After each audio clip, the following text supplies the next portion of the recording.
Before we begin, a quick and important disclaimer. The information presented in this video is for educational and entertainment purposes only and does not constitute professional legal, financial, or psychological advice. Family law is highly specialized and varies significantly from state to state and city to city. Laws are subject to change, and the specific facts of any individual case can drastically alter potential outcomes. You should not act or refrain from acting based on any content in this video without first seeking independent professional counsel from a licensed attorney in your specific jurisdiction. Viewers are strongly encouraged to conduct their own due diligence and consult with qualified experts regarding their unique circumstances. In the high-rise glass towers of Manhattan and the sprawling tech campuses of Austin, a quiet but devastating phenomenon is reshaping the lives of thousands of men every single year.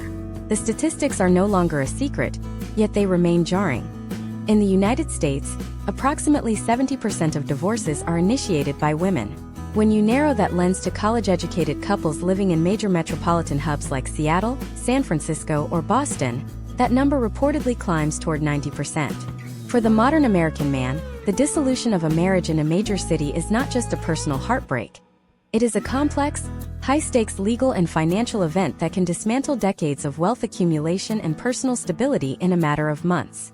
We are currently witnessing a period of historical trends where the traditional family court system, largely built on 20th century social frameworks, is clashing violently with the 21st century realities of dual-income households, skyrocketing urban real estate values, and the digital footprint of modern life.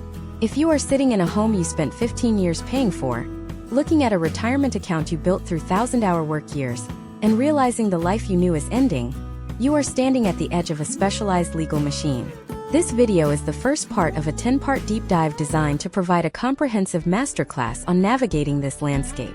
We are going to deconstruct the mechanics of modern divorce, from the specific challenges of high cost of living cities to the strategic preservation of assets, helping you move from a state of reactive shock to informed, proactive navigation. The problem facing men in modern American cities today is a lack of localized, practical information. Most advice on the internet is either too broad to be useful or too aggressive to be sustainable. If you live in a city like Los Angeles, your divorce is governed by California's community property laws, which operate on a fundamentally different logic than the equitable distribution models found in New York or Florida. For example, in a community property state, the assumption is a 50-50 split of all assets acquired during the marriage, regardless of who earned the paycheck. In an equitable distribution state, the court has the discretion to divide assets based on what it deems fair, which might lead to a 60-40 or 70-30 split, depending on the specific contributions of each party and their future earning potential. Understanding these nuances is the difference between maintaining your financial foundation and losing your shirt to a system you didn't take the time to understand. Consider the status quo order, a common but often misunderstood element in urban jurisdictions. The moment a divorce is filed in many American cities, the court may issue a standing order that effectively freezes the lifestyle of the parties. This means you cannot suddenly stop paying the mortgage on the family home, you cannot cancel the health insurance policy, and you cannot move large sums of money out of shared accounts to protect them. For a man in a high-earning bracket in a city like Chicago, this can mean being legally required to fund a lifestyle for a spouse who is now an adversary, sometimes for 18 to 24 months while the case wins through a backlogged court system. Historical trends show that men who do not account for this holding period often find themselves in a liquidity crisis, where they are asset-rich on paper, but have no cash to pay their own legal fees because their income is tied up in court-mandated obligations. Furthermore, we must address the lifestyle maintenance trap prevalent in HOL, high cost of living areas. In cities where a modest 3-bedroom home costs over $1 million, the calculation of alimony or spousal support takes on a different weight. Courts often look at the standard of living established during the marriage. If you have spent the last decade living in a luxury condo, driving premium vehicles, and sending children to private urban academies, the court's starting point for support may be to maintain that exact level of luxury for your spouse. In a historical context, alimony was designed to protect non-working spouses from poverty. In the modern urban context, it is often used to ensure a transition that can be financially crippling for the primary earner, who is simultaneously trying to establish a second, equally expensive household in the same city. The digital landscape of modern cities adds another layer of complexity. We are living in the era of digital discovery. Every Uber ride you took, Every Slack message you sent at midnight, and every Venmo transaction you processed is a potential piece of evidence. In professional circles within cities like Seattle or DC, the use of forensic accountants and digital investigators has become standard practice. They aren't just looking for hidden bank accounts. They are looking for patterns of behavior that can be used to argue for a greater share of assets or to influence custody arrangements. Case studies have shown that seemingly innocuous data, such as location history on a fitness app or a disappearing message on an encrypted app, can be leveraged in a deposition to create a narrative of wasteful dissipation of marital assets. This masterclass will go beyond the surface. We will look at the psychological toll of the urban isolation that many men face. In rural or tight-knit suburban communities, a man might have a deep-rooted support system. In the transient, career-focused environment of a city like Austin or Denver, many men find that their social circle was largely tied to their spouse or their children's school activities. When the divorce begins, they find themselves alone in a high-priced apartment, disconnected from their community, while facing the most significant legal battle of their lives. We will discuss how to rebuild that social infrastructure while the legal process is ongoing. We will also explore the silver tsunami, or the gray divorce trend that is hitting American cities particularly hard. As the cost of living rises and life expectancy increases, men in their 50s and 60s are finding themselves entering the divorce market at a time when they should be looking toward retirement. The math for a 35-year-old in a divorce is vastly different than the math for a 60-year-old. For the older man, there is no rebound time to earn back the 401k or the equity that is split. We will examine the specific instruments used in these cases, such as Qualified Domestic Relations Orders (QDROs), which allow for the tax-free transfer of retirement funds between spouses, and the potential long-term impact on Social Security benefits. The goal of this 10-part series is to provide a roadmap through this terrain. We will look at the initial assessment phase in this first part, moving into assembling the team in part 2, and eventually covering asset protection, child custody in the city, and the final decree. We are not here to sell a quick fix or a winning strategy. We are here to provide a deep, data-driven look at the reality of the situation. The modern American divorce is a business transaction of the highest order, layered with intense emotional volatility. By the end of this series, you will understand the potential outcomes of your choices, the historical trends that are influencing your judge, and the step-by-step details required to navigate from the initial filing to the final signature. This is about clarity, strategy, and the preservation of your future in the modern American city. To move from the state of reactive shock into the position of a strategic operator, you must first understand that a divorce in a major American city in 2026 is less of an emotional trial and more of a complex corporate dissolution. Your first and most critical move is the assembly of your professional inner circle. In cities like Los Angeles, New York, or Houston, the legal market is saturated, but not all counsel is equipped for the specific pressures of an urban high-stakes filing. You are looking for specialized urban counsel. Historical trends suggest that men who hire a general practitioner, someone who handles a bit of criminal defense, some real estate, and a few divorces on the side, often find themselves disadvantaged when facing a boutique family law firm that specializes exclusively in high-net-worth or high-conflict urban cases. Imagine if you are James, a 45-year-old software architect living in Seattle in 2026. James has a base salary, a significant portfolio of unvested restricted stock units, RSUs, a diversified cryptocurrency wallet, and a home in Queen and that has tripled in value since 2018. If James hires a neighborhood lawyer who doesn't understand the nuance of how the 2026 tax laws treat digital assets, or how to properly value unvested equity in a volatile tech market, the potential outcomes for his financial future are stark. In a city where the cost of living index is 50% above the national average, a 5% error in asset valuation can translate to hundreds of thousands of dollars in lost future security. The first member of your team is the lead attorney. In the modern American city, you are not just looking for a litigator. You are looking for a strategist who understands the specific temperament of the local courthouse. Every major city has its own judicial culture. In some jurisdictions, the historical trends show a heavy leaning toward mediation and collaborative law, while others remain strictly adversarial. Your attorney should be able to tell you, based on case studies from the last 24 months, how a specific judge in your district tends to rule on the temporary use of the marital home or the calculation of imputed income. Imputed income is a concept you must master early. If your spouse is highly educated but chooses not to work, or is underemployed, An experienced urban attorney will argue that the court should impute an income to them based on their earning capacity in the current 2026 job market, rather than their actual current earnings. This can significantly shift the balance of spousal support obligations. The second and arguably most overlooked member of your team is the forensic accountant. In the 2026 economic landscape, wealth is rarely just a number in a savings account. It is buried in complex compensation packages, deferred bonuses, and digital footprints. A forensic accountant in a city like Boston or San Francisco performs a deep tissue scan of the marital finances. They look for wasteful dissipation, which is the legal term for when one spouse spends marital funds on non-marital purposes, such as high-end travel, gifts for others, or excessive gambling, in anticipation of a divorce. In major cities where digital transactions are the norm, these experts use specialized software to trace every Venmo, Zelle, and Apple Pay transaction over a 3 to 5 year period. Step by step, they will categorize your spending to establish the true standard of living. This is vital because in many urban courts, the lifestyle you maintained in the 3 years leading up to the filing sets the benchmark for everything that follows. Step by step, the data audit begins with the creation of the vault. This is a secure, encrypted digital environment, not a physical binder, where you will aggregate every piece of financial and personal data from the last 5 years. In 2026, the discovery process is increasingly automated. Your spouse's legal team will likely use AI-driven discovery tools to scan your public and private digital life. You must be equally prepared.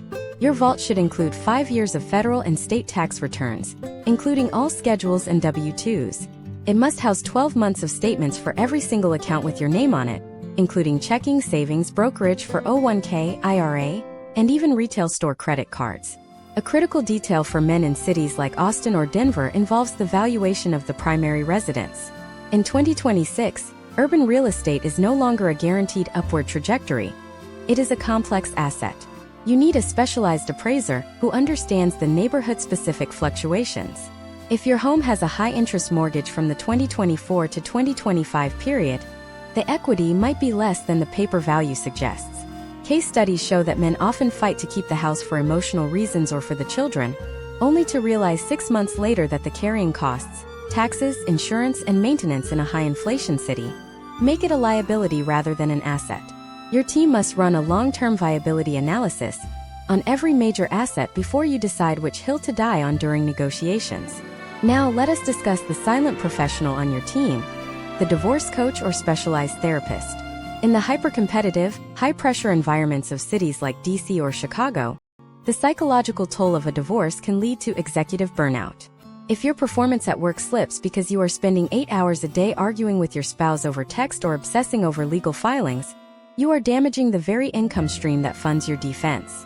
Historical trends indicate that men who engage in psychological support early are less likely to make reactive legal mistakes. A reactive mistake is sending an angry email at 2 a.m. that will be read aloud by a judge 6 months later to prove you have an unstable temperament. In 2026, your digital hygiene is part of your legal strategy. Every text, every Slack message, and every social media post is a permanent record. Your coach helps you maintain the professional defendant mindset, calm, data-driven, and focused on the end game. Consider the case study of David, a project manager in Charlotte. In early 2026, David realized his marriage was ending. Instead of rushing to file, he spent 60 days quietly assembling his vault. He identified that his wife had been funneling money into a separate safety account using small, recurring transfers from their joint grocery budget. Because David had a forensic accountant on his team from day one, he was able to document this pattern before the status quo orders were ever issued. Potential outcomes for David shifted from a defensive posture to a negotiated settlement where that hidden money was credited back to his portion of the marital estate.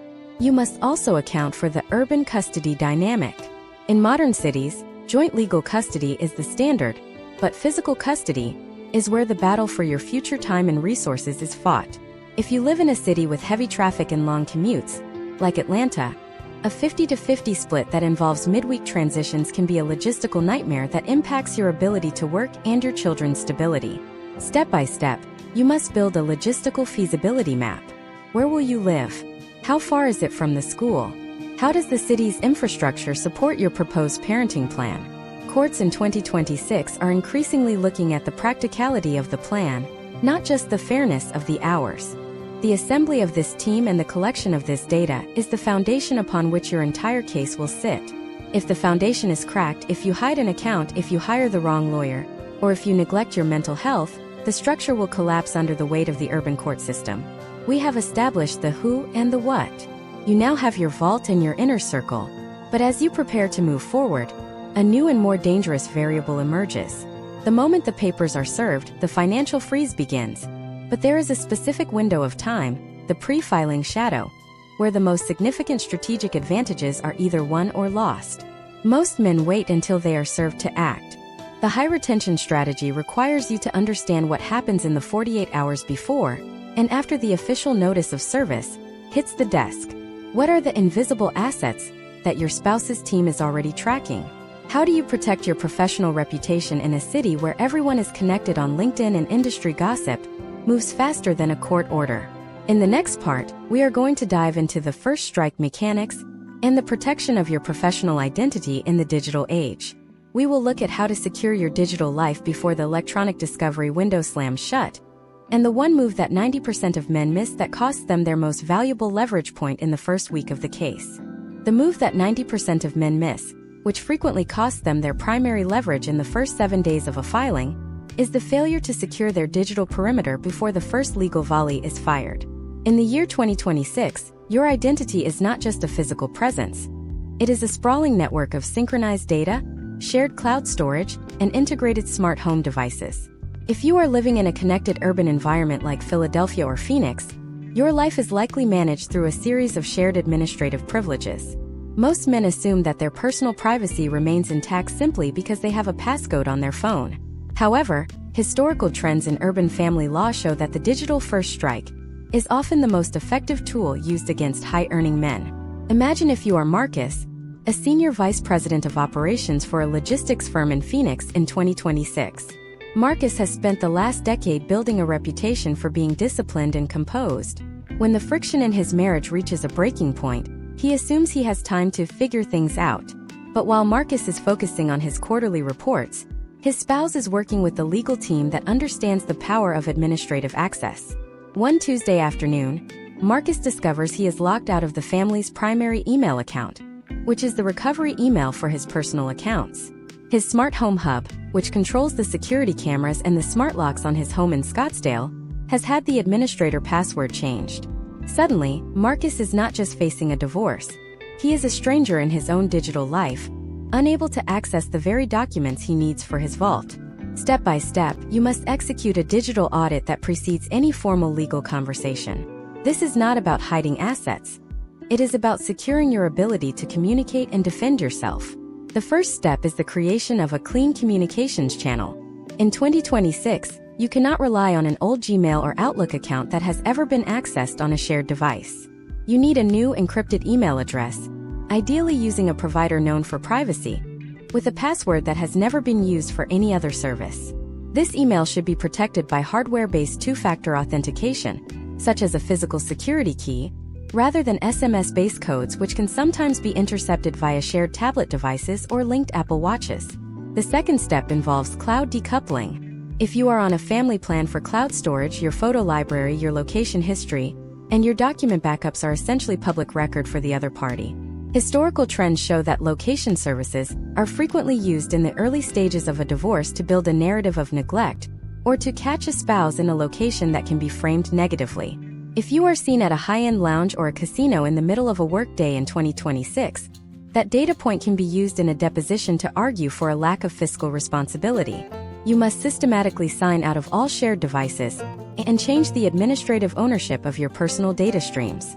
We must also address the professional reputation shield. In major cities, your career is your most valuable asset. And in 2026, the line between professional and personal life has almost entirely vanished. Case studies from cities like Charlotte and Chicago reveal a tactic known as professional sabotage by proxy. This occurs when a spouse or their legal team uses the discovery process or social media to leak information to your professional circle. In a high-stakes corporate environment, even the hint of an unstable personal life can lead to you being passed over for a promotion or a new project. You must manage your professional digital footprint with extreme care. This means a total blackout on social media regarding your personal life. Do not change your relationship status, do not post cryptic quotes about new beginnings, and most importantly, do not engage in any professional networking platforms like LinkedIn to vent your frustrations. Your employer's HR department and your industry peers are watching, and in 2026, professionalism includes the ability to handle a high-conflict personal crisis without it bleeding into the workspace. Another critical area of the first strike involves the financial bridge. Before the status quo orders freeze your liquid assets, you must ensure you have the means to pay for your defense. Historical trends indicate that one of the first moves in an aggressive urban divorce is for the initiating party to withdraw a significant portion of joint liquid funds to ensure their own stability. If you wake up tomorrow and find that your joint checking and savings accounts have been cleared, how will you pay your attorney's retainer? In 2026, the speed of digital transfers means an account can be emptied in seconds. While you must never hide money or move it with the intent to defraud, most jurisdictions allow for the reasonable withdrawal of funds for legal defense and living expenses. Consulting with your attorney on the exact amount that constitutes reasonable in your specific city is vital. Having a separate individual account already established in your name, one that has no history of being linked to your spouse's access, is a move that 90% of men overlook until it is too late. Let's look at an imagine if scenario involving the electronic discovery window. Imagine if you have been using a company laptop for personal errands or communications. In 2026, many corporate IT policies allow for the monitoring of these devices. If your divorce becomes contentious, your spouse's legal team can subpoena your employer for access to your work computer. Everything from your private messages with your lawyer to your browsing history becomes fair game. Step by step, you must migrate all personal and legal communications to a device that is 100% owned by you and has never been used for work or shared with family. This is what we call device isolation. The depth of this digital defense cannot be overstated. We are seeing a historical trend where metadata becomes a star witness. Every photo you take on your smartphone in 2026 contains a geotag, a precise set of GPS coordinates, and a timestamp. If you claim to be at the office but a photo shows you were at a golf course, that metadata can be used to impeach your credibility in court. Credibility is the currency of the family court system. Once you are caught in a single digital lie, every other statement you make about your finances, your fitness as a parent, or your future plans is viewed through a lens of skepticism by the judge. As we move through these first few days, you will feel an immense pressure to explain yourself to your social circle. This is a trap. In the modern American city, information is the ultimate leverage. The more people you tell about your strategy, the more points of failure you create. Your inner circle should strictly consist of the professionals we discussed in Part 2. Anyone else is a potential leak. This is especially true in professional hubs like DC or New York, where the degrees of separation between you and your spouse's network are often much smaller than you think. We have now secured the digital perimeter and established the financial bridge. You are no longer a sitting duck. You are a prepared participant in a legal process. But as the papers are served and the formal process begins, the battleground shifts from the digital world to the physical and emotional world of the residents. Who stays in the house? Who pays for the condo? In the next part, we are going to dive into the geography of divorce. We will explore why moving out is often the single most expensive mistake a man can make in a high-cost city, and how to navigate the nesting arrangements that are becoming the standard in 2026. We will also uncover the in-house separation strategy that allows you to maintain your custodial rights while the legal gears begin to turn, and the one legal document you must sign before you ever pack a single suitcase. The document you must have signed, or at least have a formal written agreement on, is often referred to in various jurisdictions as a temporary order of possession or a stipulation for use and occupancy. In the modern American city of 2026, where the median rent for a two-bedroom apartment in hubs like San Diego or Miami has reached unprecedented levels, the decision to leave the marital home is the single most significant financial and custodial pivot point in the entire process. Historically, the impulse for many men is to fall on their sword, to leave the residence to keep the peace, believing that their exit is a sign of maturity or a temporary measure to de-escalate tension. However, historical trends in family court show that once you vacate the premises without a court-approved agreement, you are essentially handing over the keys to the kingdom and setting a precedent that is incredibly difficult to reverse. Imagine if you are Robert, a marketing director living in a 3-bedroom townhome in Austin, Texas, in 2026. Robert earns a comfortable 6-figure salary, but in the Austin market, his mortgage, property taxes, and HOA fees consume a significant portion of his take-home pay. Driven by a desire to avoid daily arguments in front of his 2 young children, Robert packs a suitcase and moves into a furnished short-term rental nearby. He tells himself it is just for a few months until the legal dust settles. Within 30 days, Robert discovers that he has entered a financial and custodial pincer move. Because he left voluntarily, the court may view the current arrangement, where his spouse has sole possession of the home and he has limited visitation, as the new status quo. To the court, the children are stable, the spouse is maintaining the household, and Robert has demonstrated he can live elsewhere. When Robert's attorney eventually asks for 50-50 physical custody, the opposing counsel points to the last 3 months as evidence that Robert is a visitor in his children's lives, not a primary caregiver. Furthermore, Robert is now paying $4,000 a month for his rental, while being legally required via a standing order to continue paying the mortgage and utilities on the marital home.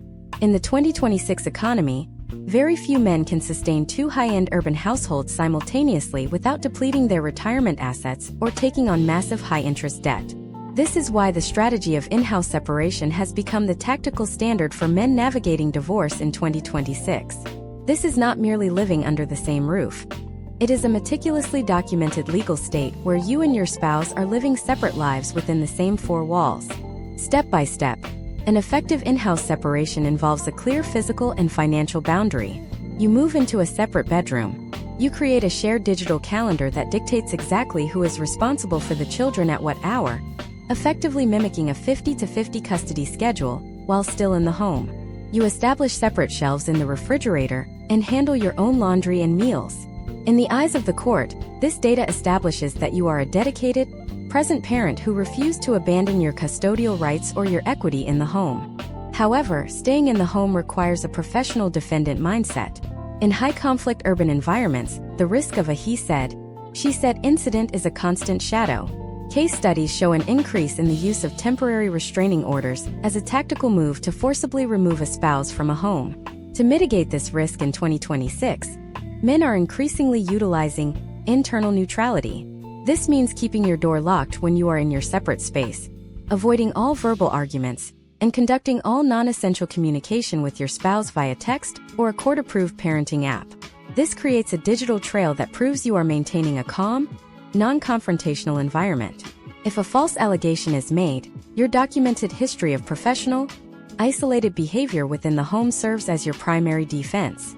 We also have to analyze the equity trap of the 2026 housing market. In many American cities, homes purchased or refinanced between 2020 and 2024 carry mortgage rates significantly lower than current market rates. If you leave the house and your spouse eventually buys you out, they may have to refinance the property to pay you your half of the equity. At 2026 interest rates, the monthly payment could double, making the home unaffordable for them. This often leads to a forced sale.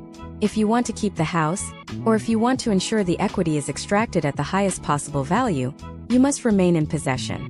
Historical trends suggest that the person who stays in the house has significantly more leverage during the final asset division. They are the ones who control the timing of the sale, the presentation of the property to buyers, and the daily maintenance that preserves the home's value. Step by step, the implementation of the temporary order should happen within the first week of the filing. Your attorney will draft a document that clearly states, Robert is remaining in the home. This arrangement does not waive any rights to future custody, and the financial responsibilities for the household are divided in a specific manner. This document is a shield. It prevents the other party from later claiming you abandoned the family, and it prevents you from being locked out without a specific court order. In 2026, the court systems in cities like Philadelphia or Seattle are so backlogged that a temporary arrangement can easily last 18 months. If you haven't secured your position in that home during month 1, you could be living in a cramped apartment for the next year and a half, watching your relationship with your children fade into weekend visits. The financial math of the double household is the silent killer of male net worth in the 2026 divorce. When you factor in urban inflation, the cost of setting up a new residence, security deposits, new furniture, utility hookups, and the loss of shared economies of scale, can easily cost $20,000 to $30,000 in the first 90 days. For the average professional man, this liquidity is often stripped from his emergency fund. By staying in the home during the in-house separation phase, you are essentially funding your legal defense with the money you would have otherwise spent on a second rent check. It is a strategic preservation of capital that allows you to play the long game. Imagine if the roles were reversed and you were the one trying to get a spouse out of the home. You would quickly realize how difficult the law makes it to remove someone from their primary residence without evidence of a crime. As a man in 2026, you must use that same legal protection to your advantage. You are not staying to be difficult. You are staying to ensure that when the final decree is signed, the transition for your children is seamless and your financial foundation remains intact. We see case studies time and again where men who toughed it out in an in-house separation for 6 months ended up with 50-50 custody and a fair equity split, whereas men who left in week 2 ended up with every other weekend and a crushing alimony obligation based on the fact that they could afford to live in a luxury rental while also paying for the house. But even as you secure your physical position, a new front is opening up in the financial squeeze. In modern American cities, the calculation of your earning capacity is about to become the center of a high-stakes debate. In the next part, we are going to dive into the income imputation trap and the bonus shield. We will look at how urban courts in 2026 are looking at your side hustles, your stock options, and even your potential to earn more than you currently do to inflate support payments. We will uncover the one mistake high earners make with their HR departments that hands the other side a roadmap to your future raises, and the specific way to structure your professional life during the discovery window to ensure your support obligations are based on reality, not a projection of your highest ever earning year. The calculation of your income is the primary engine that will drive the financial outcome of your divorce. In the modern American city of 2026, the traditional view of a salary as a fixed stable number has been replaced by a complex architecture of base pay, variable bonuses, unvested equity, and gig economy side hustles. When a court in a city like Denver or Seattle looks at a high-earning man, they are no longer just looking at what you made last month. They are examining your earning capacity. This is the concept of income imputation, and it is the first major trap you must navigate during the discovery window. Historical trends in family law suggest that if a man's income drops significantly just before or during a divorce filing, the court will view this with extreme skepticism. Imagine if you are Michael, a cloud infrastructure lead in Denver in 2026. Michael has spent the last 5 years working 80-hour weeks, earning a base salary of $180,000, plus another $70,000 in performance bonuses and restricted stock units.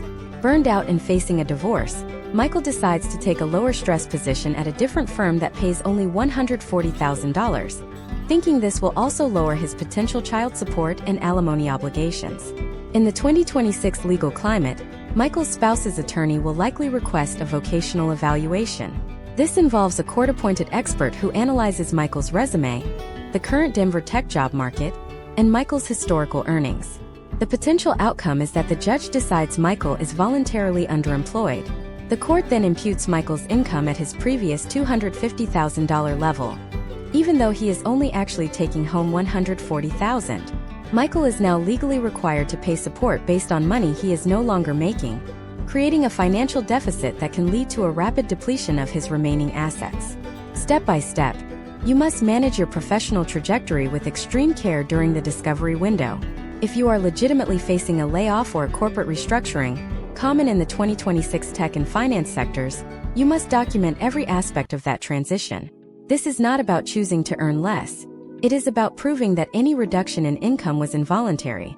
Historical trends show that men who have a clear, documented paper trail from their HR department regarding company-wide pay freezes or department-wide layoffs are much more successful in avoiding imputation than those who simply appear to be stepping back from their career. We must also analyze the bonus shield strategy. In many high-cost-of-living cities, a significant portion of a professional man's compensation is non-guaranteed. If you are in sales, finance, or executive management, your year-end bonus can fluctuate by 50% or more based on market conditions. The mistake many men make is allowing the court to calculate support based on their best ever bonus year. Instead, your attorney should argue for a Smith-Ostler type order, which is a common historical trend in California and is being adopted in other urban jurisdictions. Under this arrangement, you pay a fixed amount of support based on your base salary, and then a specific percentage of any bonus or overtime pay, only as it is actually received. This protects you in lean years and ensures that you are not locked into a high fixed payment during a market downturn in 2026. Case studies involving restricted stock units and stock options in 2026 reveal a new level of volatility. In a city like San Francisco or Austin, RSUs often make up the bulk of a man's net worth. The trap here is the valuation date. Does the court value the stock at the time of the filing, the time of the trial, or the time of the actual vesting? If the stock price is high at the time of filing but crashes before you can actually sell it, you could end up buying out your spouse's share of the equity at an inflated price, effectively paying them in real cash for stock that is now worth a fraction of its former value.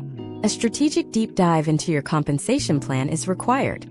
You must work with your forensic accountant to determine if a deferred distribution is more favorable, where the spouse receives their portion only when the stock actually vests and is sold, sharing the market risk with you rather than leaving you to shoulder it alone. Then there is the issue of the professional reputation trap within your own company. In the tight-knit professional circles of 2026, many men make the mistake of confiding in their HR manager or their direct supervisor about their divorce, hoping for a bit of leniency or emotional support. This is a high-risk move. Anything you say to HR can be subpoenaed. If you tell your boss, "I am just going to coast this year because of my divorce," that statement can be used in court to prove voluntary underemployment. Furthermore, in an era of AI-driven performance tracking, any perceived lack of focus can be used by your employer to justify a lower bonus or a lack of promotion, which the family court may still view as a choice you made to diminish your marital estate. Your professional identity must remain that of a high performer, regardless of the internal chaos. Side hustles and passive income are the next frontier of the discovery process. In 2026, many professionals have a secondary income stream, perhaps a small e-commerce brand, a consulting gig, or a rental property. A forensic accountant will look at these not just for the current cash flow, but for the growth potential. If you have a side project that made $500 a month last year, but you've been investing time and marital funds into it, the opposing counsel may argue that its future value should be appraised and divided today. This is the double-dipping trap. They want a piece of the business's value as an asset, and they want the income from that business included in your support calculations. Step by step, you must separate your business expenses from your personal life with surgical precision. If you are using the family laptop to run your side business, or if you are paying for your business software out of the joint checking account, you are inviting a level of scrutiny that can turn a small hobby into a massive legal liability. Imagine if your spouse's team uses a digital investigator to scan your professional networking activity. If you are seen liking posts about new job opportunities with higher pay, or if your LinkedIn profile touts your expert-level skills in a niche that pays $300 an hour, they will use that against you if you claim you cannot find better-paying work. In 2026, your digital professional persona is a component of your earning capacity. Historical trends show that judges are increasingly tech-savvy and will not hesitate to look at a man's public professional claims to determine if his courtroom testimony about a tough job market is genuine. The goal during the discovery window is to present a picture of financial reality that is stable, documented, and devoid of spikes or dips that look like manipulation.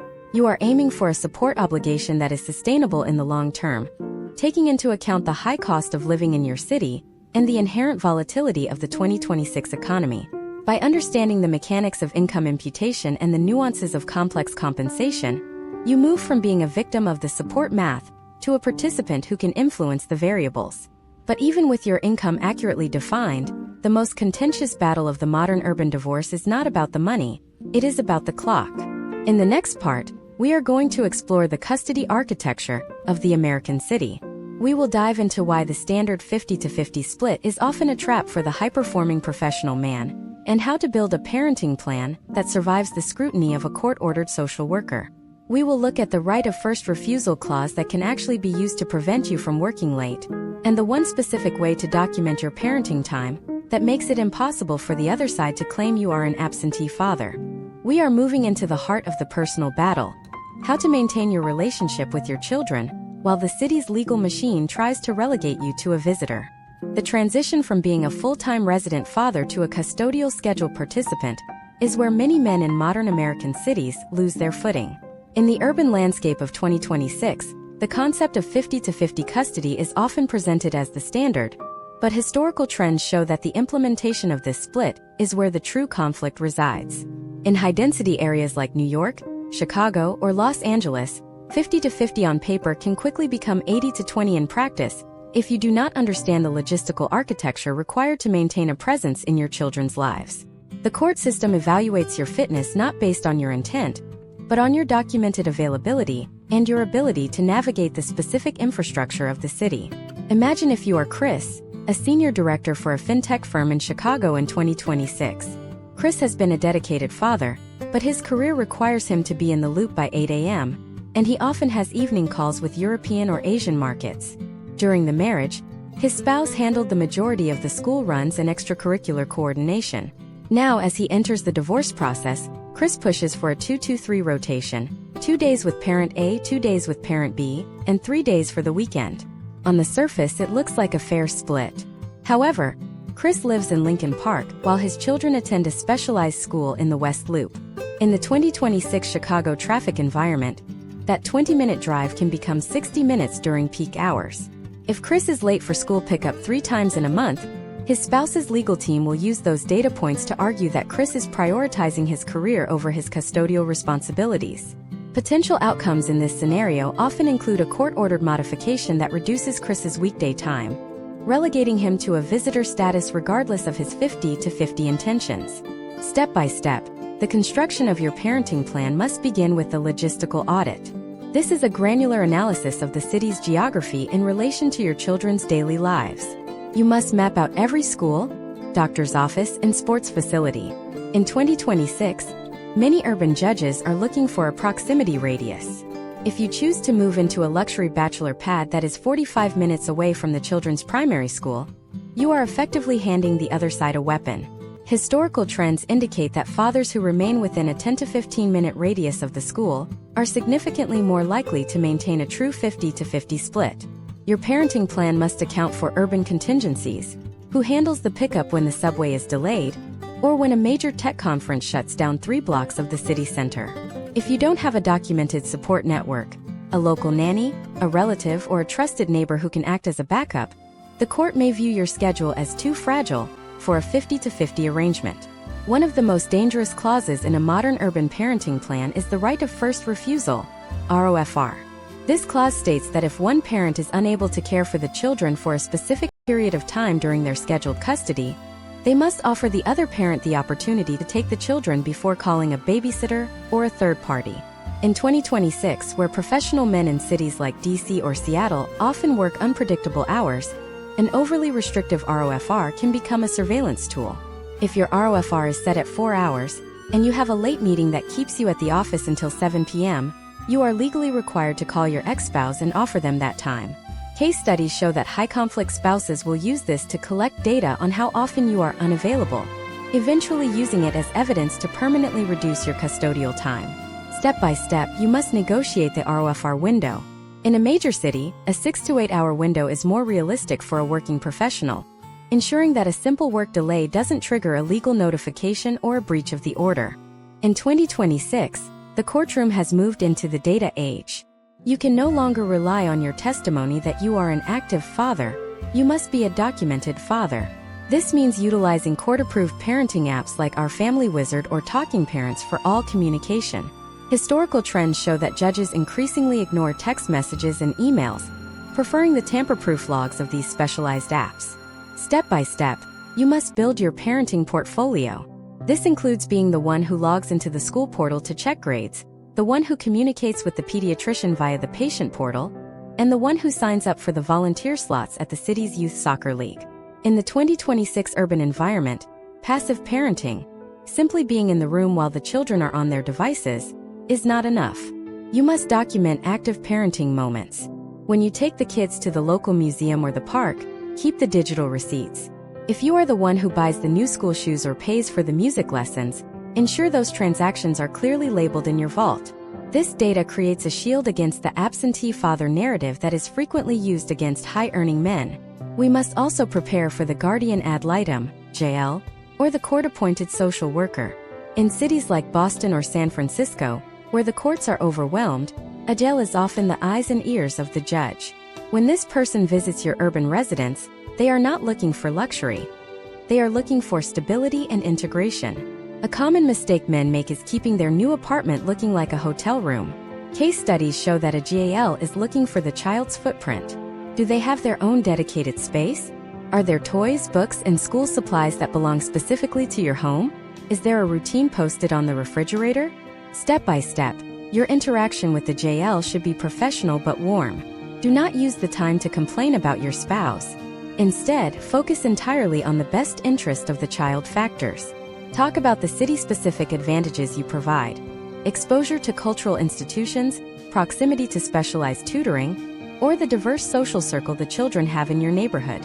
Historical trends suggest that the parent who remains focused on the child's future, rather than the spouse's past, earns the GAL's recommendation. Another critical 2026 factor is the digital custody component. In an era of smart devices and social media, your parenting plan must include a digital conduct agreement. This dictates what can be posted about the children online and how much screen time is allowed in each household. In major cities where children are often more digitally connected at a younger age, a lack of consistency between households can lead to parental alienation or parental undermining. If one parent allows unlimited access to a device while the other enforces strict limits, it creates a friction point that the children can exploit. A detailed parenting plan in 2026 should specify the use of monitoring software that both parents have access to, ensuring that the digital safety of the children is a shared, documented responsibility. The goal of this custody architecture is to ensure that the status quo you establish during the separation is one that you can sustain for the next decade. If you overpromise on your availability and then fail to deliver, you are providing the court with the justification to diminish your role. Conversely, if you are too rigid and refuse to account for the realities of urban life, you will find yourself in a state of perpetual litigation. By mapping the logistics, negotiating the ROFR, and documenting your active involvement, you are building a custodial foundation that is resistant to the visitor trap. But as you secure your time with your children, the final and most complex phase of the urban divorce begins to take shape. While the custody clock is ticking, the financial clock is moving toward the final asset division. In modern American cities, the 401k and the family home are just the beginning. In the next part, we are going to dive into the hidden asset audit and the alimony cliff. We will look at how the 2026 tax codes treat high earners, the reality of Social Security offsets in a divorce, and the one document that 95% of men fail to secure that leaves their future inheritance vulnerable to a marital claim years after the divorce is finalized. We are moving into the end game of the wealth preservation masterclass. The document that 95% of men fail to secure is a comprehensive waiver of claims to future assets, specifically targeting potential inheritances and future business ventures. In the modern American city of 2026, the legal concept of separate property is under constant siege. Historically, if you receive an inheritance, it is considered separate property. However, in the high-stakes legal environments of cities like Miami or Houston, the line between separate and marital property is often blurred through a process known as commingling. If you do not have a specific, ironclad clause in your final decree that waives any and all interest in assets acquired via gift or inheritance at any point in the future, you are leaving a door unlocked that can be kicked down years after the divorce is finalized. Imagine if you are Stephen, a 48-year-old vice president of a renewable energy firm in Atlanta in 2026. Stephen is finalizing a divorce after 15 years of marriage. He has a solid retirement account and a house with significant equity. He assumes that his future is safe because the current assets are being split 50-50. However, Stephen's father owns a successful manufacturing business in the Midwest. In the 2026 legal climate, if Stephen's final decree does not contain a specific future asset waiver, and Stephen inherits $5 million in 2029, his ex-spouse could potentially file for a modification of spousal support. In many urban jurisdictions, a massive change in the financial circumstances of the pair, even if that change comes from a non-marital source, can be used as a justification to increase or extend alimony payments. Historical trends in family law show that courts are increasingly willing to look at the total economic picture of the parties when determining the equitable distribution of ongoing support. Step by step, you must conduct a separate property audit before the final negotiation begins. This involves tracing every asset back to its source.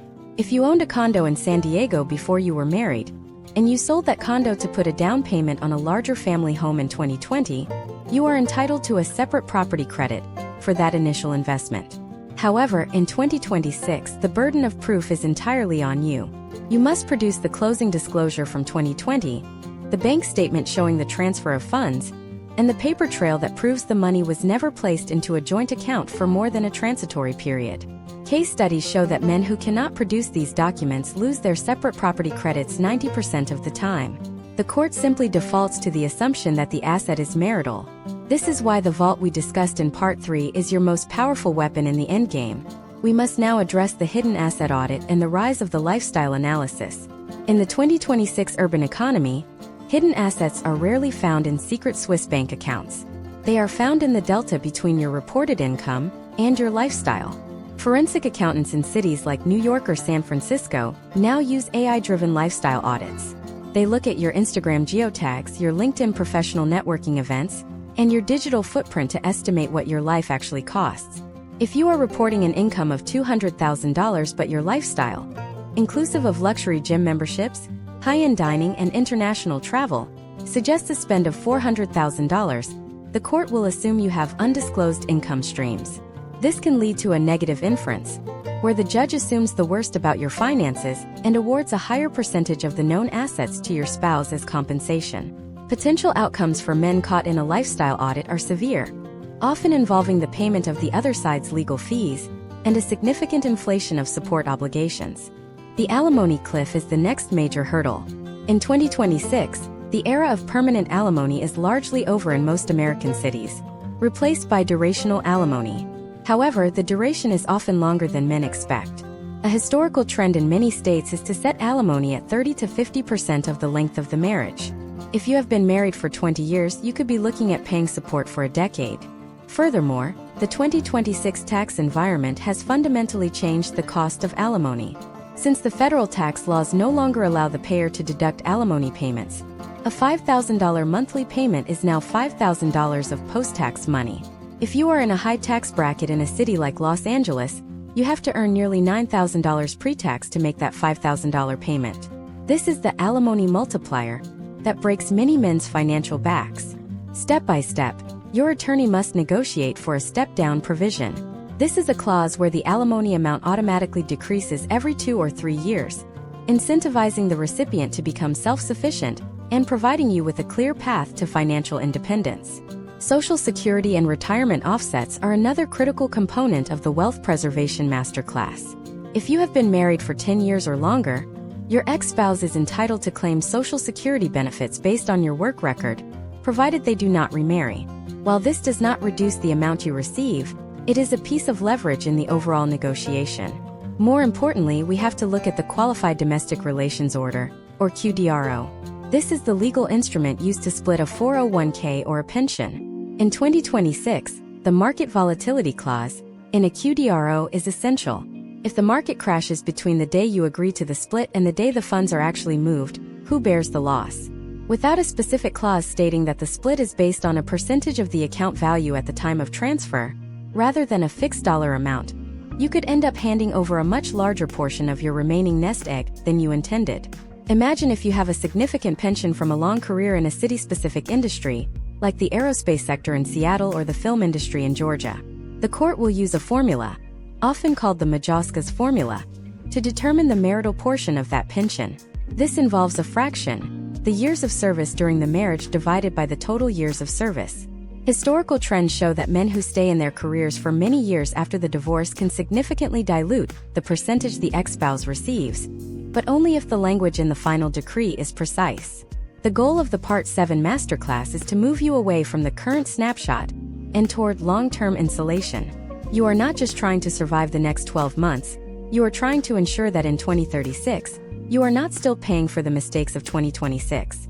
This requires a level of detail that feels exhausting in the moment, but is life-saving in the decade to follow.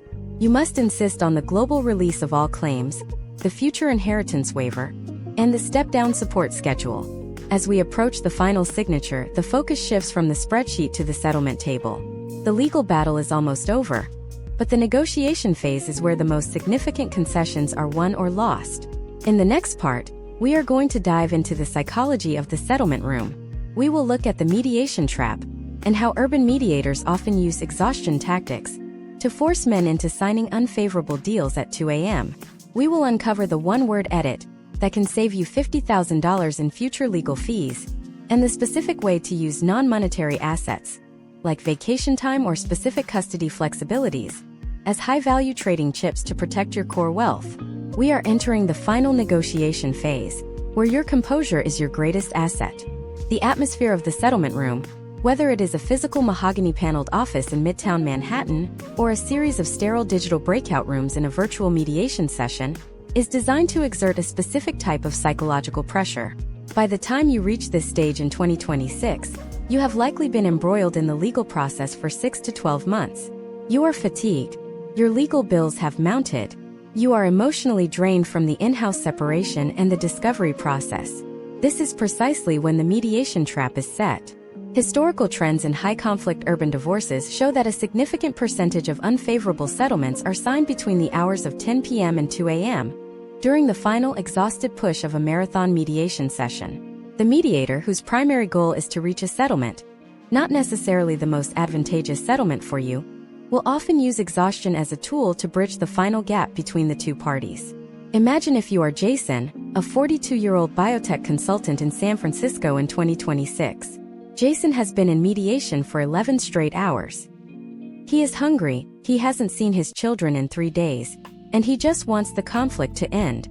The mediator enters Jason's breakout room and says, "We are so close. Your spouse is willing to drop the demand for the vacation home in Tahoe if you just agree to make the alimony non-modifiable for the first 5 years." To Jason, in his state of total exhaustion, this feels like a win. He wants the Tahoe house for the kids, and 5 years seems like a manageable timeline. He signs the term sheet. What Jason doesn't realize in that moment of fatigue is that by making the alimony non-modifiable, he has stripped away his primary legal protection. If Jason is laid off in the volatile 2026 biotech market, or if he suffers a health crisis, he is still legally obligated to pay that full amount every month. There is no relief.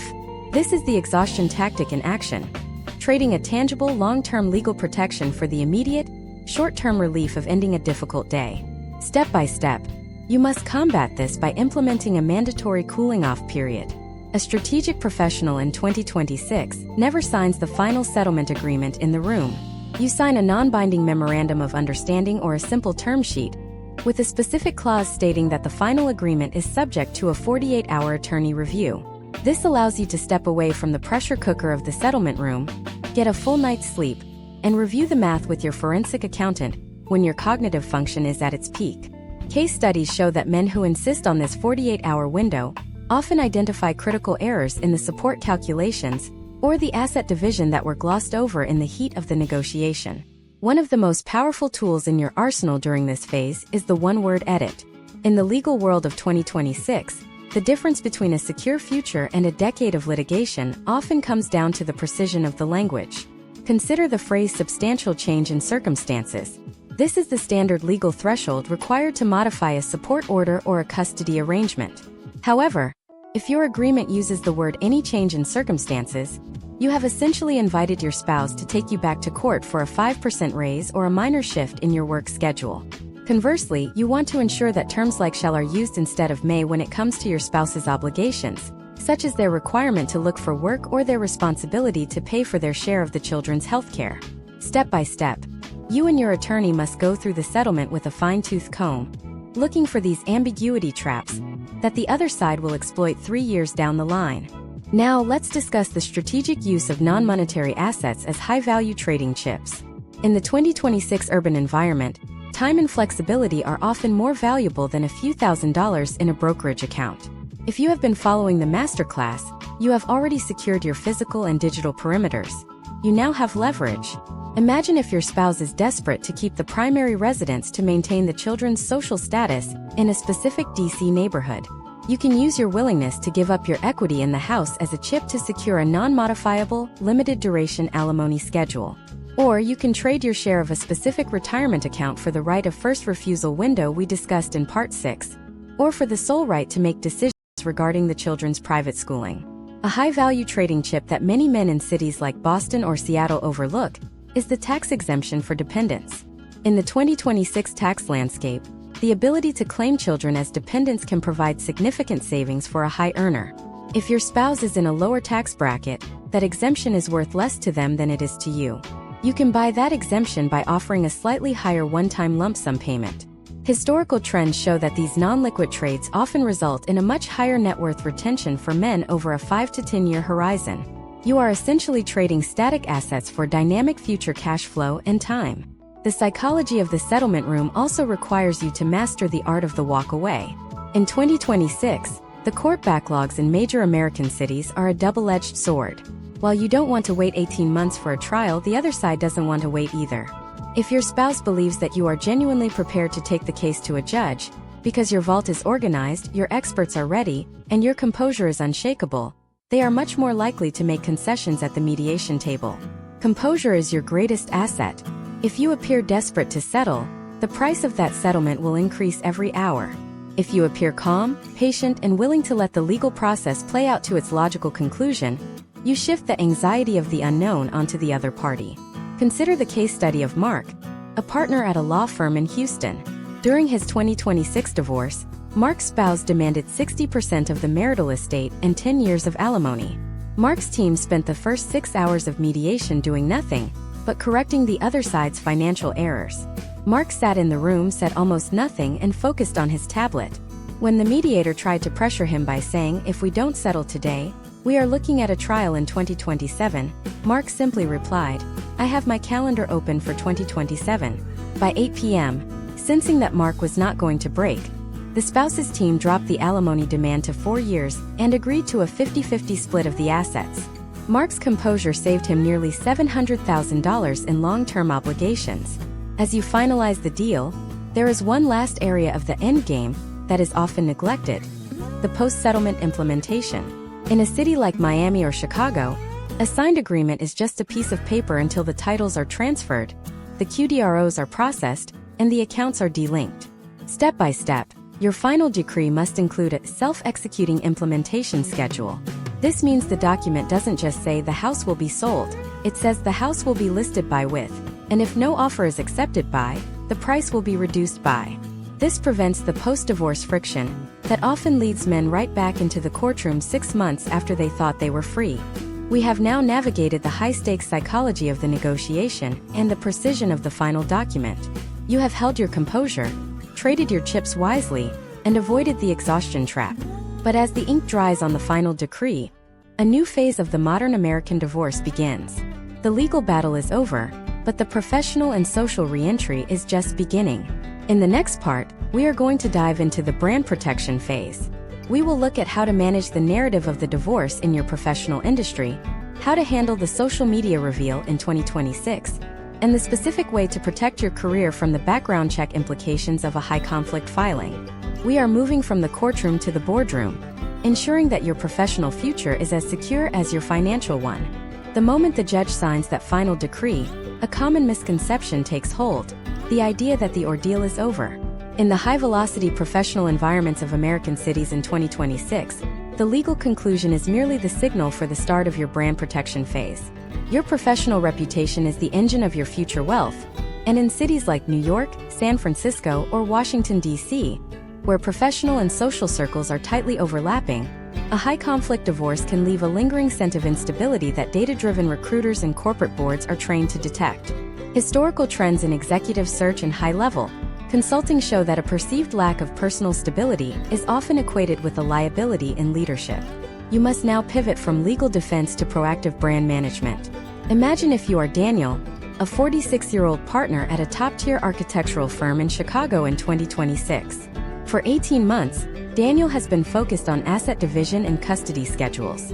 Now that the ink is dry, he discovers that the industry grapevine has been working overtime. Colleagues have heard fragments of the litigation, clients have seen his name in public court dockets during standard due diligence, and there is a subtle unspoken hesitation when it is time to assign him the lead on a high-value project. Daniel realizes that while he saved his 401k, he neglected his professional narrative. In the 2026 economy, your digital and social reputation is a component of your net worth. Step by step, Daniel must execute a professional re-entry strategy that reframes the last 2 years not as a period of chaos, but as a period of controlled transition. The first step in your brand protection strategy is the implementation of a professional non-disparagement protocol. While your legal agreement likely contains a non-disparagement clause, this is often insufficient for the boardroom or the country club. You need a standard 3-sentence response for anyone who inquires about the divorce. It should be neutral, brief, and focused on the future. Something along the lines of, "The process is concluded. Our primary focus remains the well-being of the children, and I am fully focused on the firm's upcoming expansion." Historical trends show that men who offer any more detail than this, even to trusted colleagues, often find their words summarized and distorted in ways that damage their professional standing. In a city where everyone is connected on professional platforms, the less you say, the more you control the narrative. We must also address the 2026 background check reality. Modern AI-driven background screening tools do not just look for criminal records. They scrape civil court filings, looking for indicators of financial stress or character issues. A contentious divorce filing often contains allegations that were never proven but remain in the public record. In some jurisdictions, you can petition to have certain sensitive financial documents or depositions sealed or redacted. Step by step, you should work with your attorney post-decree to ensure that the public-facing side of your case is as clean as possible. This is particularly critical for men in the finance, healthcare, or government sectors where fiduciary responsibility and personal conduct are under constant scrutiny. Case studies of executive-level hires in 2026 indicate that candidates who can explain a past legal transition with poise and documentation of a clean resolution are far more likely to secure the role than those who try to hide it or become defensive when it inevitably surfaces. Next is the social media reveal. In the hyper-connected urban landscape of 2026, the way you transition your public persona matters. The historical trend of the dramatic relationship status change, or the sudden deletion of years of photos, is viewed as a sign of emotional reactivity. Instead, you should adopt a policy of digital phasing. This involves a slow, deliberate shift in your content toward your individual professional interests and your role as a father, without ever making a formal announcement of your singlehood. This avoids triggering the digital gossip mill. If you are a high performer in a city like Austin or Seattle, your social media should reflect stability and professional growth. Step by step, you should audit your tags and mentions. If your former spouse or their associates have posted content that is unprofessional or disparaging, you must use the legal mechanisms established in your decree to have that content removed immediately. In 2026, your digital footprint is your resume, and a single high-conflict post from an embittered third party can impact your career trajectory for years. Now let's look at the urban pivot in social reentry. In major cities, your social life is often a shared infrastructure built during the marriage. Many men find that after the divorce, they have lost access to certain networks, or that friends feel the need to choose sides. This is the time to build your individual social capital. Step by step, you should identify 3 new professional or social organizations where you have no prior marital connection. This could be a specialized industry board, a high-end athletic club, or a cultural foundation. By establishing a presence in these new spaces, you are creating a buffer zone where you are known as an individual, not as one half of a former couple. This is a historical trend among successful men who have navigated high-stakes divorces. They don't fight for their old social circle, they expand their reach into new ones. We must also analyze the impact of your divorce on your professional development and continuing education. In 2026, many high earners use the post-divorce period to pursue an executive MBA or a specialized certification. This is not just about the credential. It is about signaling to the market that you are in a phase of aggressive growth. It provides a credible explanation for why you might be attending fewer evening networking events, or why you are suddenly more focused on your individual trajectory. It reframes the post-divorce period from a time of loss to a time of strategic reinvestment in yourself. Consider a case study from the legal tech sector in Boston. Mark, a CEO who recently finalized his divorce, used his post-decree period to lead his company through a successful Series C funding round. He explicitly instructed his PR team to focus all media outreach on the company's technological milestones. When interviewers asked about his personal life or his sudden move to a new part of the city, he pivoted back to the company's mission within 5 seconds. Potential outcomes for Mark included a reinforced image as a resilient, mission-driven leader. Because he did not allow the divorce to become his primary narrative, The market viewed him with more confidence than it did before the filing. Finally, we have the post-settlement hygiene. This involves the meticulous delinking of every remaining shared account, from airline loyalty programs to streaming services and smart home subscriptions. In 2026, these digital threads can lead to accidental surveillance, where a former spouse inadvertently sees your travel plans or your new address. Step by step, you must conduct a digital sweep to ensure your privacy is total. This also includes updating your estate plan, your life insurance beneficiaries, and your emergency contact information at your place of work. Many men in cities like Miami or Houston neglect these administrative details, only to have a former spouse show up as the beneficiary of a corporate life insurance policy 5 years after a bitter split. The goal of this 9th stage is to ensure that the divorce is a closed chapter, not an ongoing story. You are rebuilding the fortress around your professional and personal brand, ensuring that when the 2026 market looks at you, it sees a high-value, stable, and focused professional. You have secured the money, you have secured the children, and now you have secured your name. But as you step back into the world as a single man with your reputation intact, a final challenge remains. The ultimate success of a divorce is not measured in the courtroom or the boardroom, but in the legacy you build after the dust has settled. In the final part of this masterclass, we are going to explore the psychology of the long-term legacy. We will look at the one mindset shift that separates the men who thrive after divorce from those who remain perpetually stuck in the past. We will uncover the legacy shield strategy for protecting your children's inheritance from future relationships, and the step-by-step process for building a life that is not just a recovery from divorce, but a superior version of the one you left behind. We are moving into the final horizon, the creation of your new American future. The creation of your new American future begins with a fundamental shift in perspective, moving from the role of a litigant to the role of a legacy architect. In the high-velocity urban environments of 2026, the men who truly thrive following a divorce are those who realize that the final decree is not a finish line, but a foundation. Historical trends show that men often fall into a period of stagnation immediately following the legal conclusion, exhausted by the process and content to simply exist in their new reality.